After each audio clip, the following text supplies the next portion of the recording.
How you doing there? This is Luke, and in this video I'm going to share with you a tool that I use to overcome performance anxiety as a young boxer.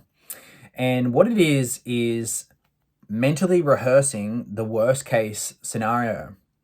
So often our student athletes are sitting there in their performance anxiety or fear because they're worried about a worst case scenario that might happen.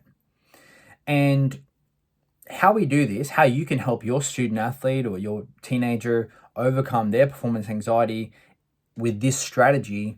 And this is just one of the tools. I've seen many performance anxiety cases now, and they can range. Some student athletes have quite severe limiting belief patterns they're running. And that might need a bit more of a deep dive into them specifically to really unroot that problem, that problem thinking. It's not a problem within them, just the thinking they're bringing to whatever it is they're afraid of or that's bringing them the anxiety. I found this really helpful for two things: is one, overcoming performance anxiety, as I said, and two, helping our student athletes mentally prepare before a big game or tournament, just to take the edge off the nerves. Okay, so what it is it's first, you're going to ask your student athlete, what specifically are you worried about in this upcoming game? What could be the worst case scenario that maybe you're giving some focus and energy to worrying about? So firstly, you want to identify worst case scenarios that you're worried about. Okay, once your student athletes got them down, we just want to focus on one at a time. So they might say 4 different things. So we want to get all of them out. I did this recently with a young student athlete, and she had about 4 or 5 things, and we went through these questions one at a time. Okay, so once you have that, we want to ask on each individual one, let's say this did happen. So we're really inviting the student athlete to confront this fear. Okay, so let's say this did happen.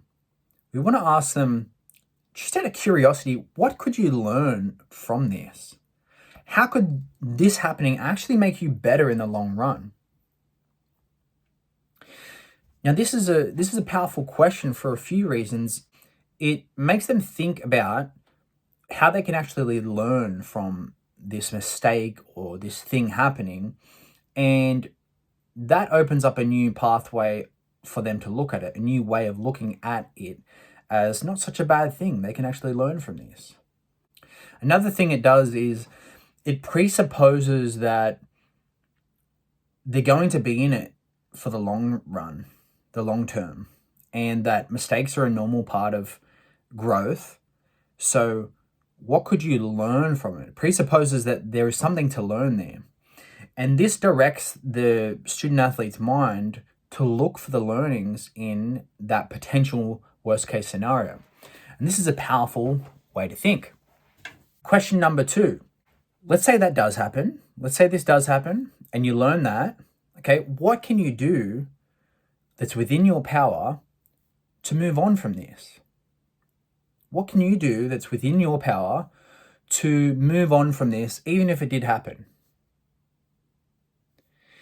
And let them think and let them get their own answers. I've found most, all student athletes, they're smart. They have their own answers. When you ask the right question, they will find their own answers. We send them on a quest when we ask the question, and they will come back with the resources that they need for themselves. And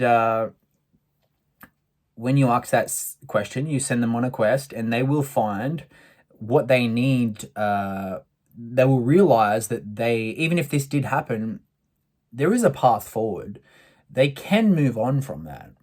And in fact, they'll move on from it with a learning now. So finally, you can ask them, what else do you need to know in order to know that you will be okay, even if this does happen? Okay, and again, let them think, let them work it out. And so pretty much go through them 3 questions with all of their worst case scenarios that might happen in the game. And what this does is it really pulls the power out of the fears, or they're no longer worst case scenarios, because now they have a mental strategy for getting through them, even if they did happen. So now the focus won't be on these fears. It will, as I said, pull the power out of them. And then they can just focus on doing the job at hand. And they know, if that happens, I know what to do. I've got a strategy. And this is, I found, such a key thing in not only helping overcome performance anxiety, but also in really mentally preparing in a powerful way for a big match or a big tournament, anything like that. So I hope you enjoyed this video. Let me know in the comments below if you did, and let me know if you have any good strategies that you like to use to overcome your performance anxiety.